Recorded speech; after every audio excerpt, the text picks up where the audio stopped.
Hello everyone, I hope you can hear me. Welcome to SnapRevise GCSE Physics, Energy and Power.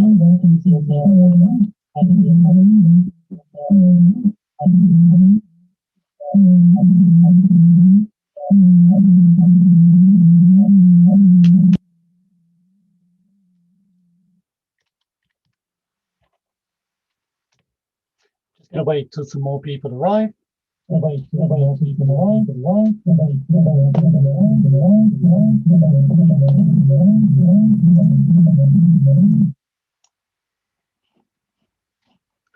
Sorry for getting some interference on my speakers, and hopefully that's gone then. Hi Daniel, nice to see you doing some physics, even though you're doing A-levels. It's always a good thing to go back to things you enjoy, even if you couldn't choose them for later on.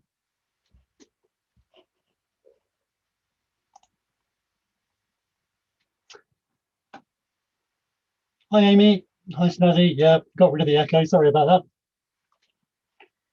We'll kick off in a few minutes, just waiting for a few more people. Sorry if I'm repeating myself for people who've been here a moment.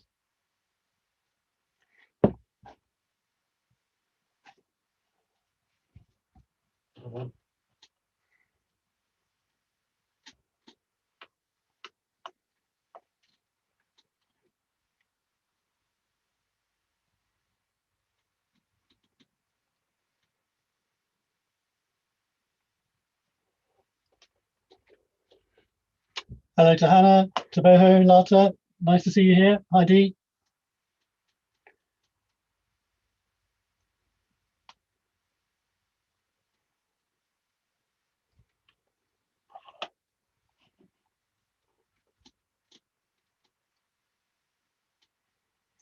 Right, I think we'll begin to make a start then, and I'm sure some more people will join us soon. So, welcome to SnapRevise's GCSE Physics, Energy and Power. The revision session today is going to cover those topics in enough detail, I hope, to make you feel more confident. A little bit about myself before we kick off. So I'm a GCSE and A-level teacher. I'm specialised in physics, but I teach all sciences up to GCSE, and I've been doing that for 16 years. I'm also an examiner. I examine for OCR and Pearson EdXL, and I've been doing that for 8 years. So I've got fairly good insight into how the exam boards want to see answers phrased and framed, and also how they're looking to ensure you get maximum marks in your exams.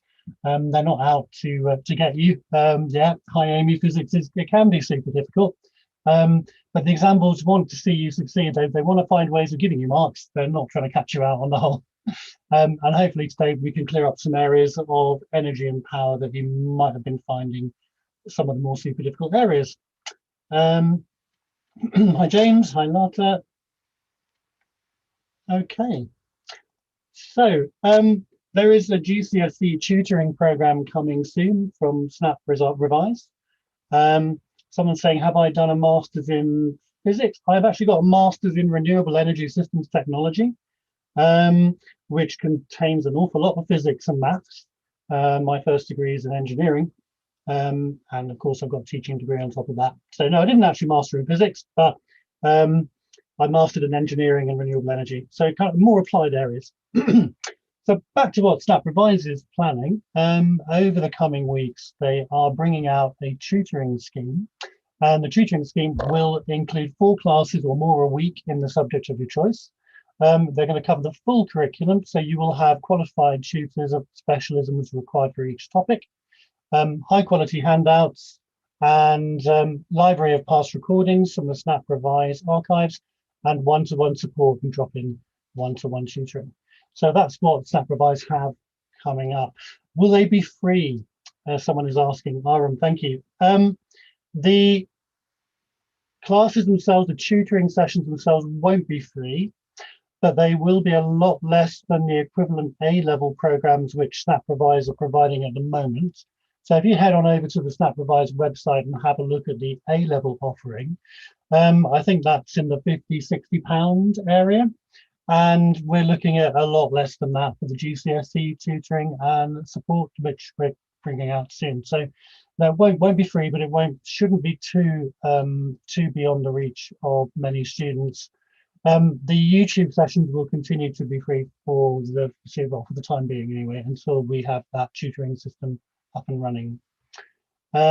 Triple science count as one subject? I'm not sure. I can't answer it, I'm afraid. So that's one I'll ask and maybe get back to you next time I see you. I'll be back on next month. So there's a competition. There's certainly some interest in the tutoring. So if you would like to get involved, there are 10 accounts to give away. You can go to the addresses on your screen at the moment and you can enter your details, and then you can get a chance to win one of 10 accounts to get the tutoring service for free. Someone's asking me if this is higher or foundation. I'll be covering energy and power to a higher level today. So if you're a foundation student, you'll need to look in the specification or in your school provided textbook or recommended textbook, and the higher and foundation content should be identified in there. Well, I'm not quite sure when the winner is going to be announced, but I'm hoping that that competition link will give you that information. Good question, Maxi. That's sorry, I don't know the answer to that one. Oh, there we go, 15th of February. Okay, so on to the topics we need to cover today. So you will, by the end of this session, I hope, remember that forms of energy can take different kinds of stores, the 9 or 10 types of energy store, and which equations can be used to calculate energy transfers. The second objective is that you're going to be able to understand what a system is in terms of energy transfers and calculate the power of processes which transfer energy and be able to understand what power is. So I won't be covering the conservation of energy laws. I won't be covering energy resources. So time to ask a few questions of the people who've arrived. Thank you and welcome to people who've arrived while I've been introducing the session.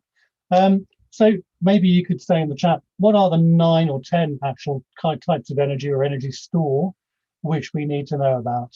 I'll talk about exam boards in just a moment, and there's a question there from Ultimate Revision. I will get back to that question in a bit.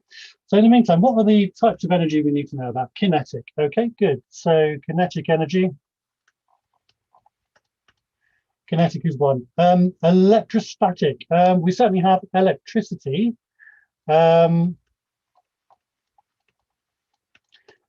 in terms of electrostatic, we have electrostatic potential energy indeed, yeah. So I'll incorporate that in electricity.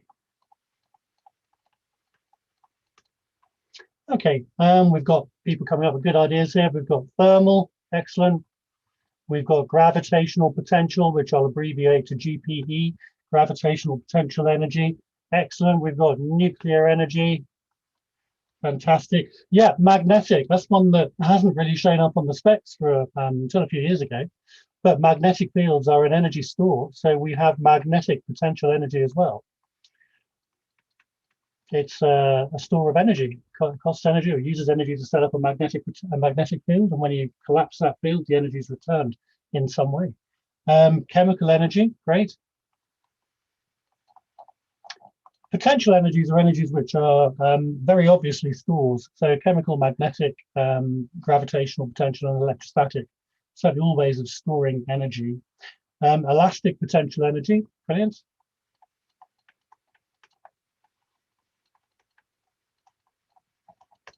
That's great. So we've got kinetic, electricity, thermal, GPE, nuclear, magnetic, chemical, and elastic potential. Which ones are we missing now? Just 2 more to go. Don't think anyone said them, looking back through there.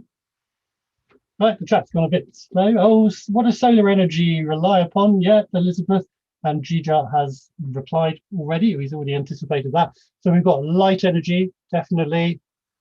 And then the last one is going to be the kind of energy I'm using now to communicate with you. So that's going to be sound energy. Okay, so electromagnetic is covered by magnetic potential. Radioactive would be covered by nuclear. So nuclear energy is the energy from the nucleus of an atom. Excellent. So we've covered the 10 types of energy there. It's important that we think about energy now as being energy stores as well. And energy transfers occur between different energy stores. Nearly all these forms of energy, it's quite easy to imagine how they can be stored. without going into too much more detail now, because we've got quite a bit to cover. So somebody was asking which spec this is for. The specifications have the same general content, but the detail that they go into does differ. So with the AQA spec, AQA seem to have the most complicated, or the most number of words to explain what they need you to do, but essentially the content is the same. So if I'm looking here, you've got the equation for gravitational potential energy, we've got the equation there for kinetic energy, the equation there for elastic potential energy, and the additional information in your AQA spec here is telling the candidates and the instructors how students are required to use those equations. Okay, I'm sorry that's a bit small. It is a little blurry. I'm coming to Edexcel in just a moment. If you want to look at this yourself, it's very easy to find these specifications by doing a quick search online. So furthermore for AQA there, we've got the equation there for specific heat capacity and energy changes in systems being heated. And we've got equations for power here. Okay, so moving on from AQA, this is the Edexcel specification. It's quite a bit more simple to see, simple to view. Again, we've got the power equation. You need to be able to manipulate that and use it. Describe energy changes, describe changes involved in the way energy is stored, where a system changes, define power as a rate of energy transfer, and so on. Different boards will offer their own formula sheets. I see someone's asking about which equations will be provided during the exam.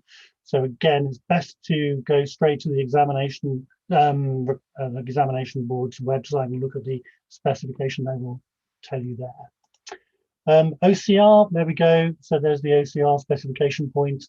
Recall what power is, calculate values of stored energy, energy transfers, converting between Newton meters, which should be work done, to joules and so on. Is it higher or foundation? I'm covering things to a higher level, but of course that covers everybody. To know which sections are particularly only for higher students, you need to just have a look in the specification, which is often indicated in the textbook resources as well. But thank you for that question, Elizabeth. Okay. Further on the OCI, this is very small, so I'm not going to dwell on this because it's difficult for you to see, but it's very similar to the AQA. Again, all the examinations board have to follow broadly the same content requirement that's stipulated by the Department for Education. Okay, so energy and systems, having briefly talked about the boards. So let's make some definitions. Does anyone have an idea of what a system is before I give you a definition?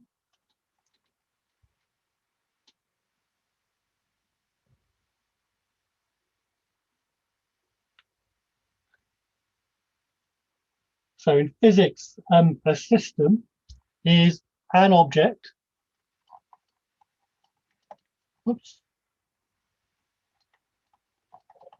or a group of objects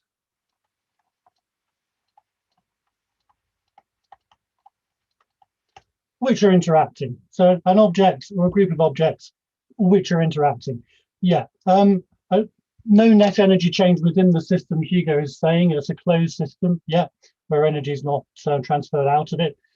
Most systems we look at are, yeah, they can be closed or open, but and if energy is transferred into a system, it changes the behavior of the objects within it. And if energy is transferred within objects, then it changes the behavior of those objects. So a change occurs in the system when energy is transferred.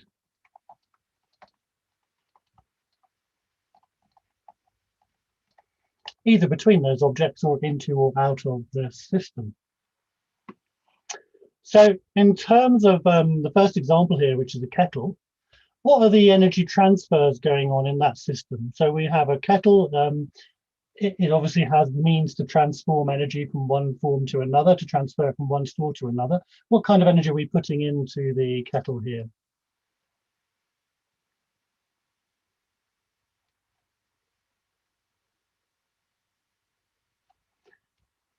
Okay, brilliant. So we've got the key types of energy coming up now in the chat. We certainly need thermal energy in this system, electrical energy in this system. So yeah, the water is what we're transferring the energy to. So Electrical energy is our input.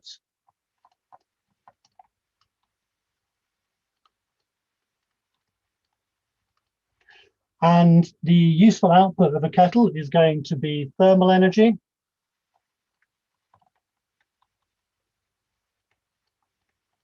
Into the water. And the power of the kettle will determine how fast it can boil the water. So how quickly energy is transferred.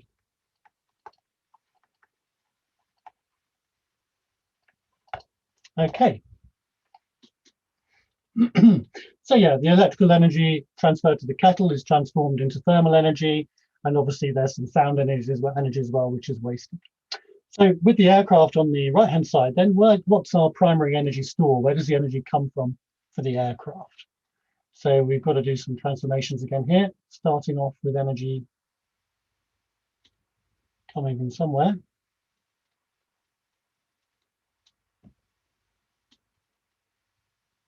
Excellent. So we're going to start off with chemical energy. Thanks to Boss, thanks Hugo, thanks Snazzy.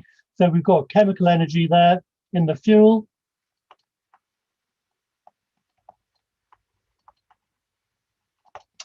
And brilliant. Yep, someone's already mentioned gravitational. We're getting there. We'll give you there in a moment, Nima. Thank you. And the chemical energy is first transformed into kinetic. So kinetic energy, which is that transformation is carried out by the engines, of course, to accelerate the plane. And then the kinetic energy of the plane is transformed to gravitational potential energy as the plane gains height. And of course, yeah, there's going to be waste energies in terms of heat and sound. Okay, input to output energy ratio. Okay, that's a question about efficiency, which is not something in the scope of this session.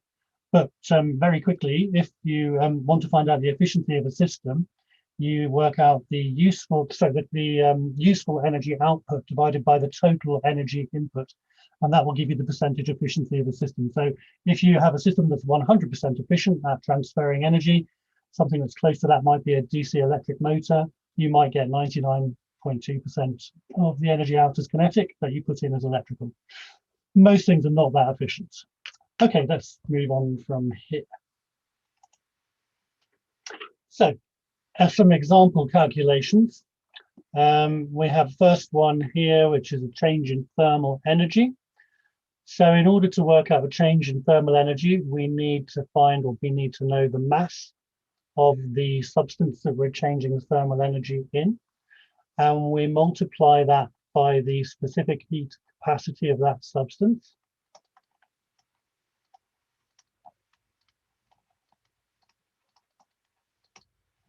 And we multiply that by the change in temperature.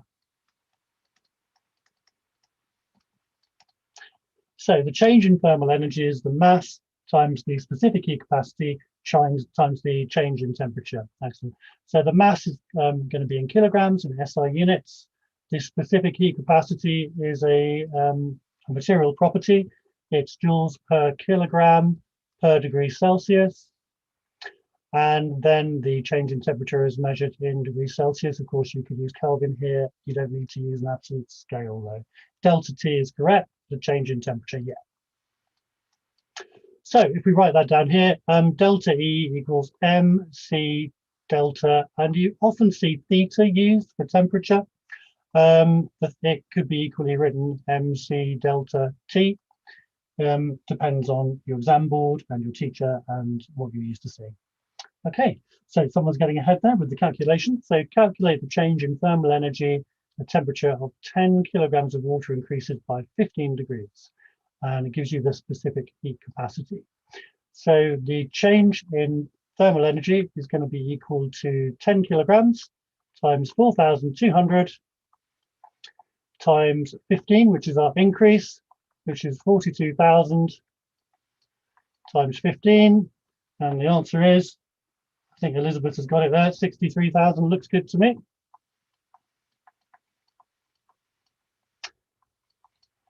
And that's in joules, of course. Oh, 630,000, sorry. Yeah, of course.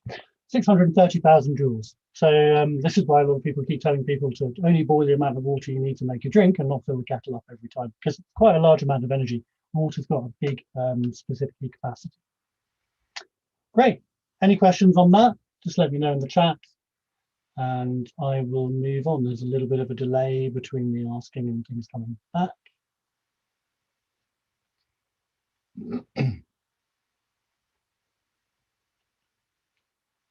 Okay, so let's move on then. So 3 other energy calculations you need to be able to do. Firstly, kinetic energy. So the formula for kinetic energy is the mass of the object that you are looking at and multiplied by the velocity squared and all divided by 2. So in other words, it's mv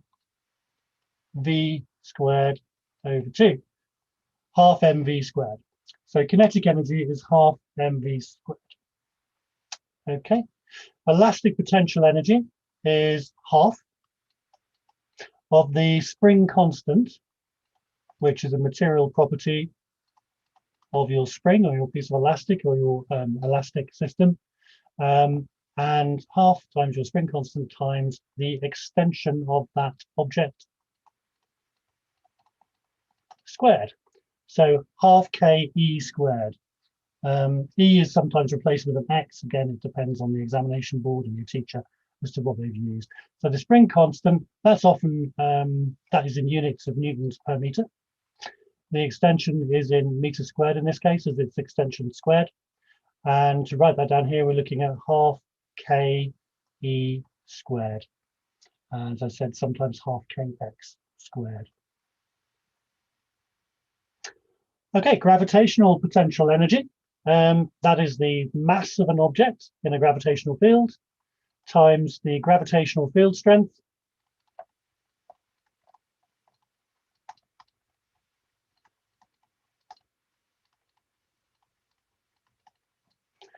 times the height of that object above, say, the surface of the Earth, or the change in height of its position above a large mass giving rise to gravitational field.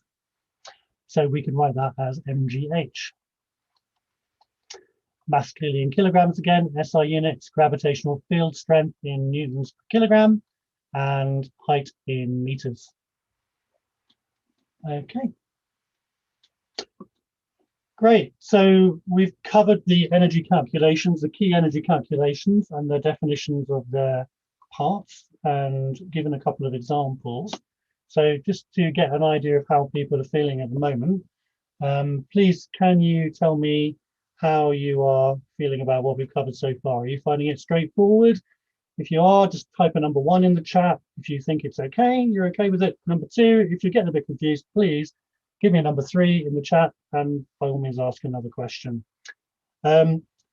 Elizabeth is asking about gravitational field strength there. It's often, it's often accepted to be 10 newtons per kilogram. You use the value which the exam board give you, whether that's in a data and formula sheet or within the question. Certainly at A level, usually you'd be expected to use the value of 9.81. But often at GCSE level, the value of 10 is considered acceptable in lots of questions. Okay, so there's a few people who are, yeah, okay. And most people I'm getting feedback from are saying that they understand this well. It's straightforward. Brilliant. Okay, so no problems there. Let's have a look at some questions then from past papers.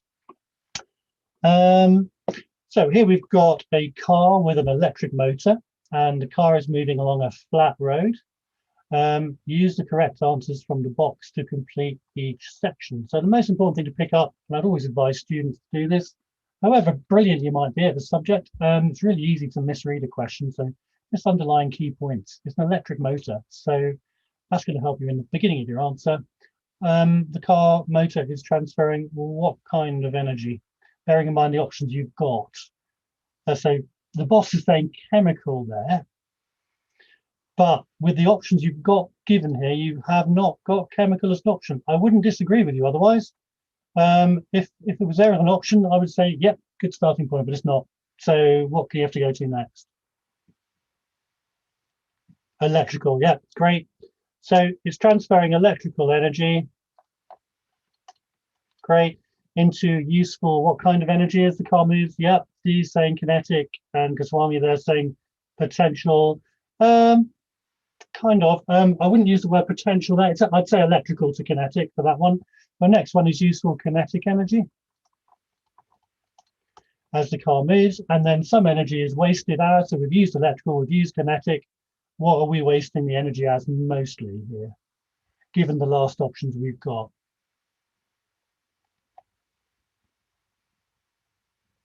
Yep, Stazzy, D, Taboho, Amelia, brilliant. Yeah, thermal's not an option. Otherwise, I would say thermal for cash. I think that's a good point. The examples do try and give you options that are the first go-to answer. Sorry, they don't try to do that anymore. They tend to leave those ones out to just make things a little bit harder. So here we're going to have to say sound.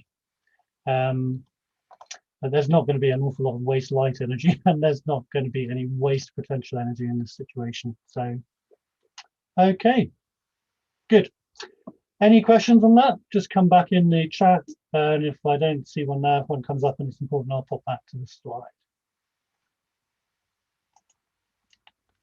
Okay, so second question then. We've got an electric drill here, a radio and a torch.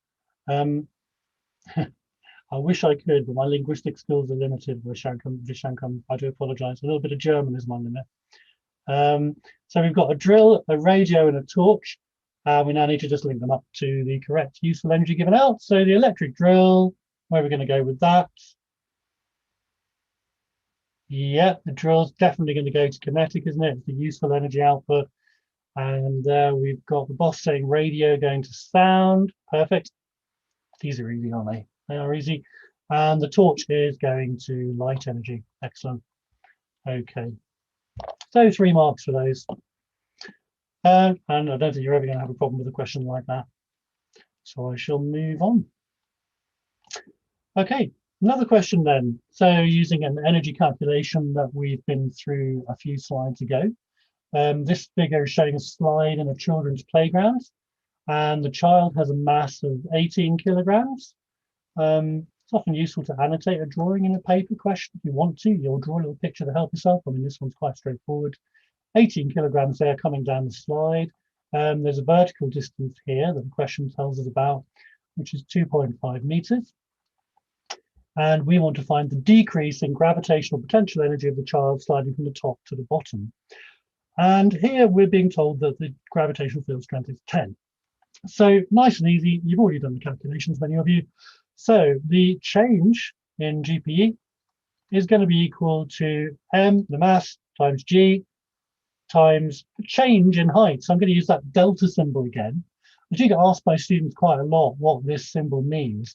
And a lot of teachers I know use it. It just means a change in. So whenever you see that triangle sitting there, just read it as change in.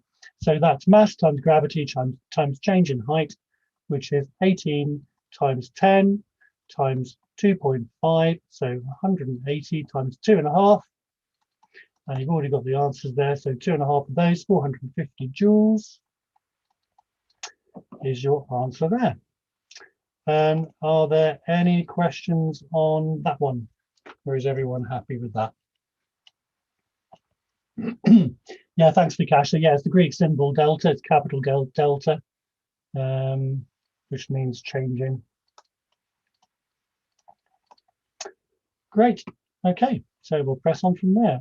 So we're moving on to power now. And first of all, defining power. So what is power? We've talked about energy and energy stores and energy types and energy transfer, but what is the difference in meaning between the word power and energy?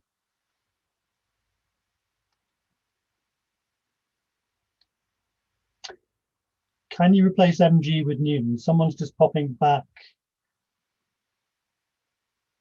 Thank you, Rayan.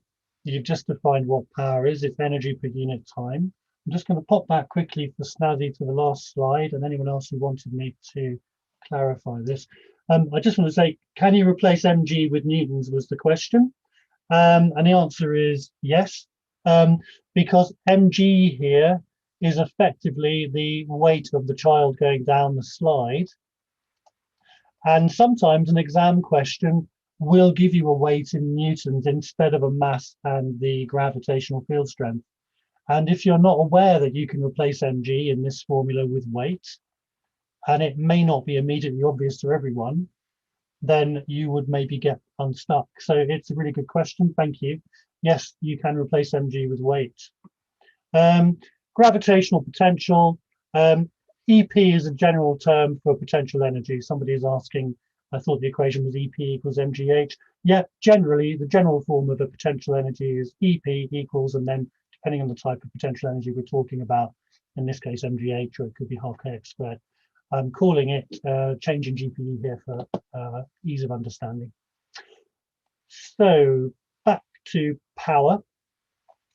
So power is a rate of transfer of energy. So you wouldn't use rate per unit time because the word rate incorporates the per unit time. So rate of transfer of energy means energy transferred per second, effectively. So it's the rate of transfer of energy into or out of a system, or from one form into another form. And quite correctly, someone is saying, Vikash in the chat there, power, which is measured in watts, is equal to energy, which is measured, of course, in joules, divided by time in seconds. And the time taken for a known amount of energy to be transferred will give you the power of a system. So we've got a kettle here, which is boiling water. So a lower power kettle is going to have what effect on your quenching your thirst when you want a cup of tea or coffee, whatever your beverage is? If you've got a low power kettle, which a lot of students seem to buy because they go out and they buy the £5 one from any well-known hardware store.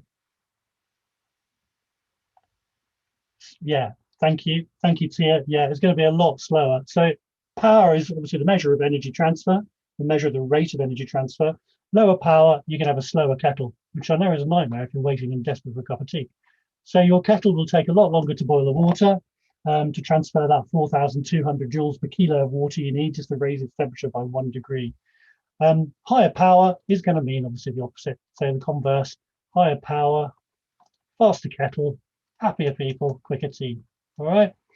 And that applies to every system. The higher the power, the greater the rate of energy transfer, and therefore the more work you can do in a shorter space of time.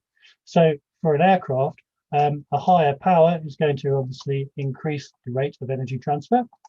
So what's that aircraft going to be able to do that a lower powered aircraft might not be able to do?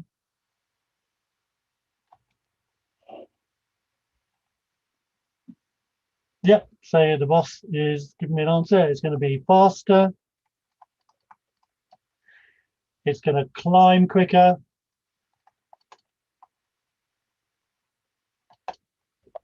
Okay, travel faster. Yeah, basically get to your destination quicker. And if it was lower power, the converse, of course. Lower rate of energy transfer.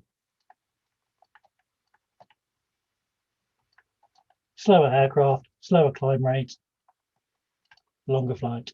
Okay, good. So let's move on from there. So we've defined power. We've looked at how it affects different machines, in that case, kettle and an aircraft.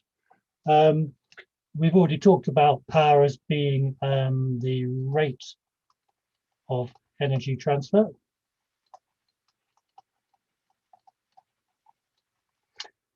Which is equal to the energy supplied divided by the time taken for that energy to be transferred. And the simple answer to the basic equation is power equals E over T. Energy in joules, time in seconds. Okay, calculation time then. Some of you are getting ahead, which is great. I have to go at a certain pace because I want to make sure that everybody is able to get what they need out of this. But obviously, slow me down if you need to ask a question, and I will dwell on it and tell you what you need to know. So a motor is transferring 4,000 joules of chemical energy to kinetic energy. It does it in 20 seconds. So let's have a look. It's energy divided by time. So we've got 4,000 divided by 20, which is 400 over 2. So that's the total amount of energy there, the power of the motor in 20 seconds. So the rate of energy transfer is going to be 200. Hang on, let's have a look. Yeah, 200 watts. Okay, I just cancel the last zero there because I could. So 400 over 2, very straightforward. Okay, any questions on that one? Hopefully you're finding this nice and straightforward. I'm back again next Monday, same time. If you would like to join me for the next session, I will let people know before then what that is on. Yeah, a watt. Someone's just mentioned there in joules per second. Probably best to also say that, joules per second or joules seconds to minus 1. They all mean the same thing. The unit of a watt, it means 1 joule transferred in 1 second. 1 watt is 1 joule in 1 second.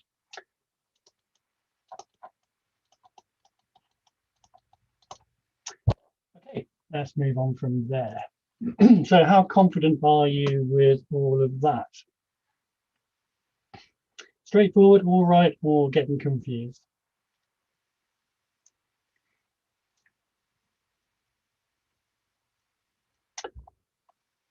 Okay, you're welcome to post your numbers. I'm just going to pop back to the previous slide because I've got a few questions on it.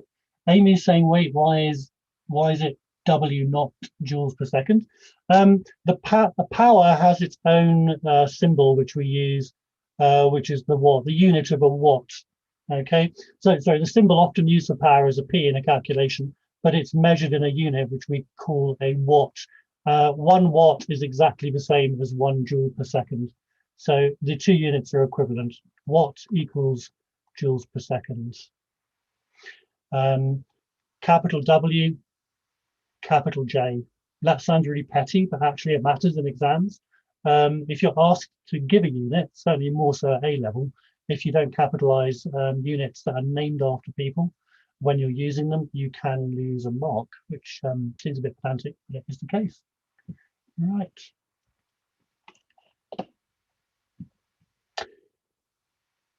Oh, Amy thought W was work. Yeah, it can mean work, and W can also mean energy in joules, just to confuse more.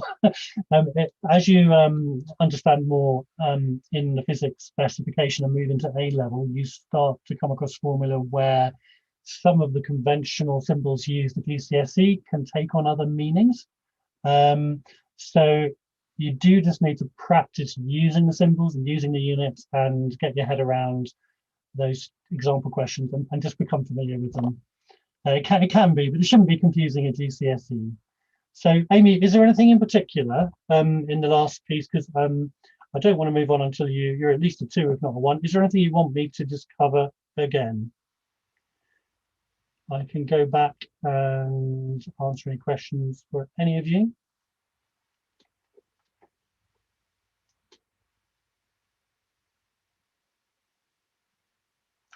Okay, right, I'll move on then.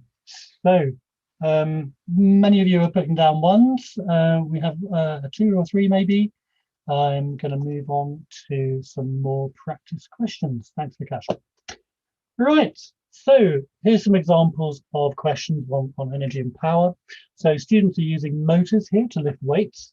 They're measuring the input power of a motor and the output power of motors. And we want to find out the power of the motor is at a rate at which it transfers watt. So power is the rate of transfer of watt. There's an answer come up already, which is B from the boss. Vikash is agreeing and zipping ahead. Brilliant. Yeah. So D, Goswami. Brilliant. I can see you're all coming up with a B. Nice and straightforward, I hope. Yeah. Rate of transfer of energy. And if the first motor has a power rating of 20 watts and it's used for 15 seconds, so the power is equal to 20. The time is equal to 15 seconds. What's the energy? Well, we use the formula for power. Power is equal to energy over time.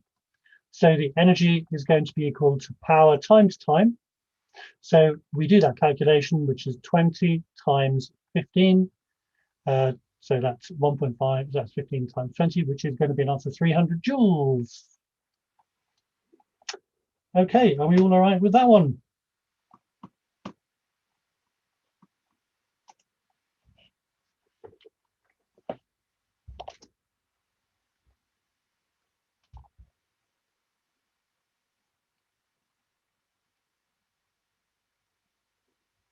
So it's definitely 300 joules D.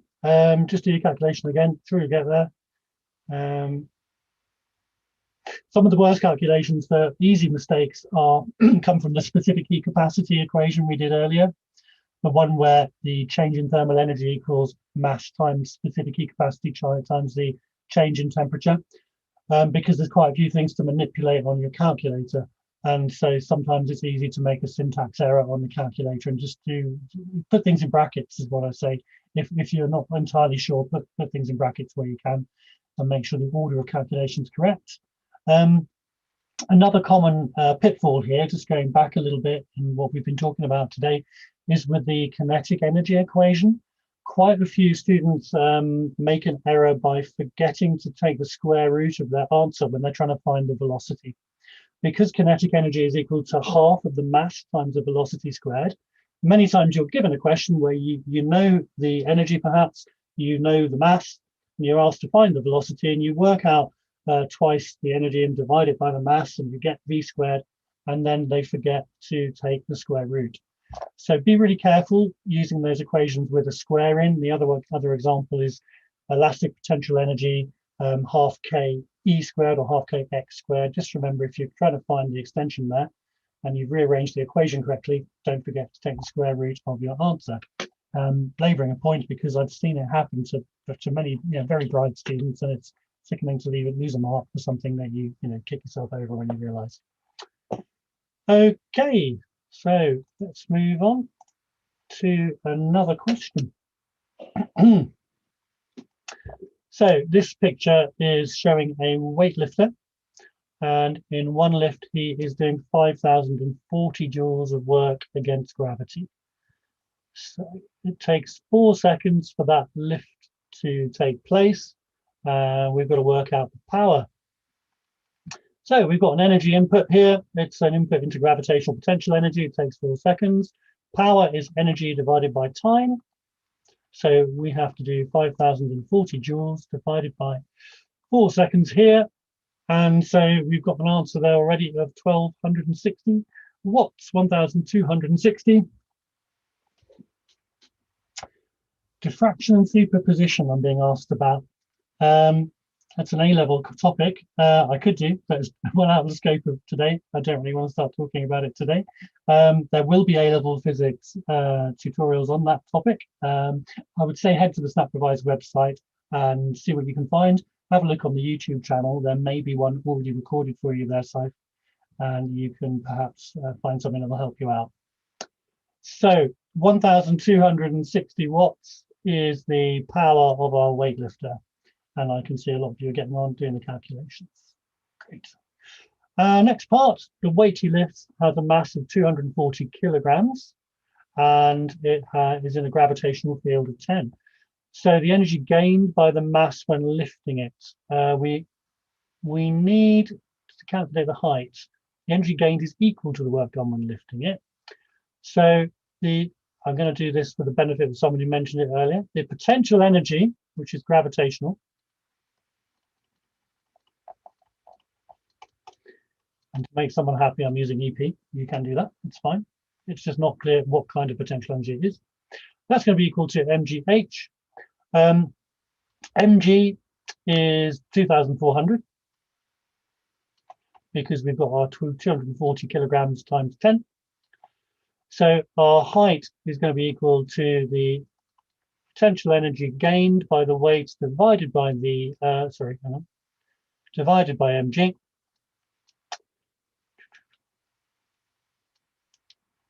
And that's going to be 5,000.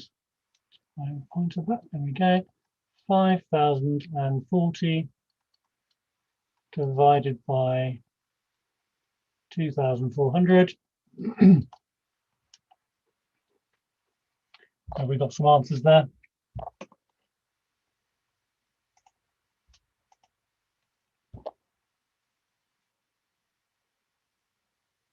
So 5,040 divided by 2,400 should give you an answer of 2.1 meters. And yeah, I can see lots of people have worked that out.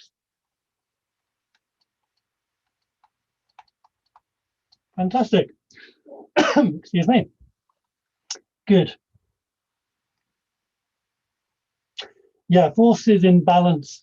So forces in equilibrium, forces in balance. I think if you have a look on our SnapRevise website, you will find, if you look at the YouTube site, there is a huge number, there are a huge number of videos on there, a wealth of knowledge to go through, a lot of really good videos there, which probably, I'm sure, actually will cover forces and forces in balance already. So Tia, if you want to have a look at those. Okay. So to start to round up now, really, before I take any final questions, we've got about 14 minutes left. So you should now be able to remember the forms that energy can take, and equations that can be used to calculate energy transfers. So we've been through kinetic energy, we've been through gravitational potential, elastic potential, and thermal energy transfers, and also calculate the power of a process which transfers energy, using the idea that energy is a rate of transfer of energy. So power is a rate of transfer of energy. So power is energy transferred divided by time. And really, that's now a point where I'm going to ask you for any further questions, ideally on the topics of energy and power from today, if you could.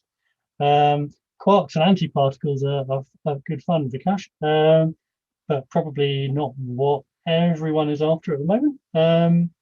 I'll see what other questions come up. I'd rather keep it in the scope of energy and power for today. And again, I think I'd probably say go to the SnapRevise website and other websites. Save My Exams is good. It does require a subscription, but Save My Exams is a good place to go to for example questions and mark schemes, which you can look up. I believe there's about a £30 or £40 a year subscription for that. Other places to get questions are websites like Isaac Physics, and of course SnapRevise, which I would urge you to have a look at too, and to see what wealth of information and help you can get on there. Yeah, Save My Exams isn't too expensive. I would urge you also to go to the exam board's websites and find past papers from the last few years. Certainly everything from about 2014 will be relevant to all of you. So if you download 2014 papers, everything but the most recent paper set, you can also download the mark schemes. And practice and repetition is one of the best ways to get familiar with the formula and the calculations and to feel comfortable and confident that you can do it. I don't think physics is hard once you get the basics. Where opposed to biology can be an awful lot of remembering and a lot of process remembering. I think it just depends on what kind of learner you are and what kind of personality and person you are, whether you find physics easier than biology or chemistry or not. I'm not familiar with the new GCSE changes, Vikash. Apologies for that. So I'd have to urge you to have a look at the specification on the Pearson Edexcel website directly. Change of energy transfers, Vikash. Vikash, do you want to just expand on that? What was the GCSE saying about change of energy transfers, in case there's something there I can help with?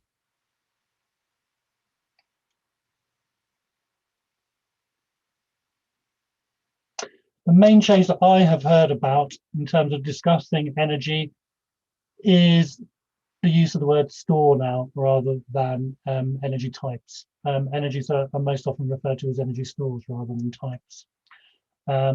Thank you. My colleague has been very kind and looking through the chat and helping me out with the technology today. Just said that, yeah, we cover the GCSE, AQA, OCR, and Edexcel, so specifically not the GCSE, but you will find similar content, but you'll need to go to the specification to see.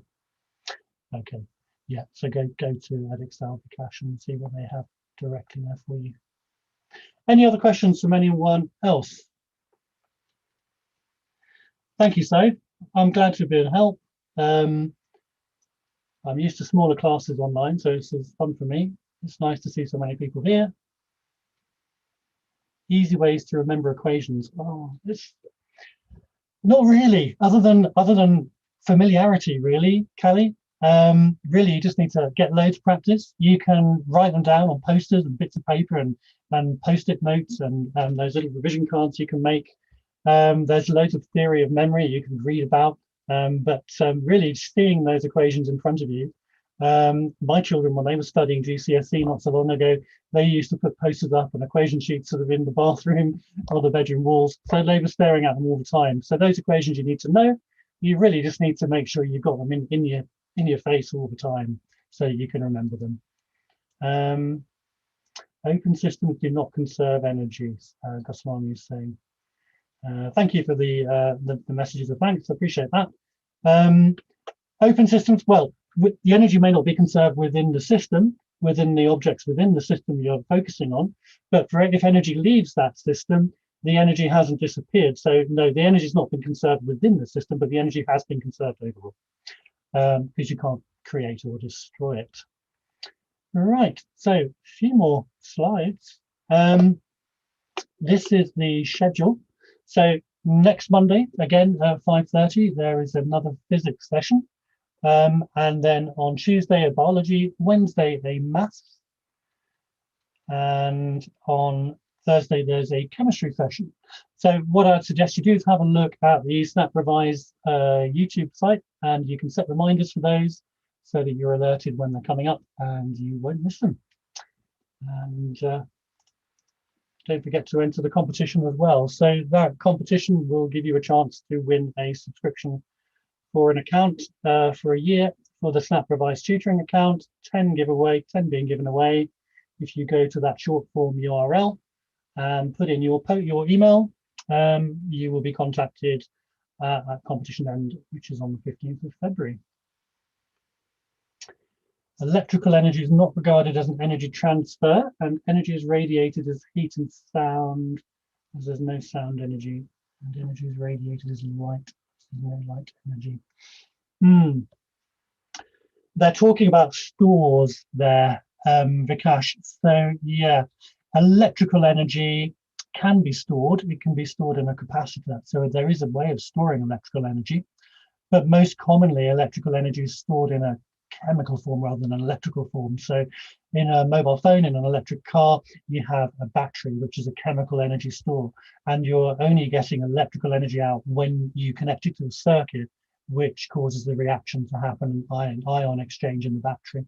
So you can't, it's rare to see energy store in a lot of things, but you do in camera flashes before the use of LEDs. Energy would be stored in a capacitor, and that would have been electrical energy. Heat energy can be stored. You can have stores of heat energy in substances with a high specific heat capacity. Water's pretty high. An even more efficient coolant might be like molten sodium or something like that. Very dangerous, but it has a really high specific heat capacity. I agree with there's no way you can really store sound energy. And sound energy, when you think about it, is really a kind of thermal energy. But we do make a distinction between the two at GCSE and beyond. They are considered different forms of energy in terms of discussing energy inputs and outputs from systems. Again, light energy is difficult. I cannot think of a means of storing light energy. So yeah, so if there are changes that you're highlighting, Vikash, from my GCSE, then this is specific language they're asking students to use to describe these different forms of energy, but it doesn't apply. None of what I'm just saying here applies to Edexcel OCR or AQA. So don't let it confuse you. Do have a look at those specs. And I would also say, if you're working through revising, or a lot of schools now are doing mock exams, they're setting you work to do at home, they're setting you revision work, it's really quite useful to print out that specification for AQA or OCR or Edexcel or whoever you're studying for, and to go through it and make sure that the equations in the spec you are familiar with. because it's good to link it to the work you're doing. It's good to link it to the questions in your textbooks, and it's good to identify where your weaknesses might be. And then you can go on to the multiple different websites and resources online you can to find resources to help you. If you do subscribe to the SnapRevise tutoring program, you will get drop-in tutoring as well. So you will be able to drop in with small groups, a few tens of people, certainly not hundreds of people. And so you will get more one-to-one attention within those groups. And so you can ask quite complicated questions and get the answers you want. Right, are there any more questions before I end the live stream?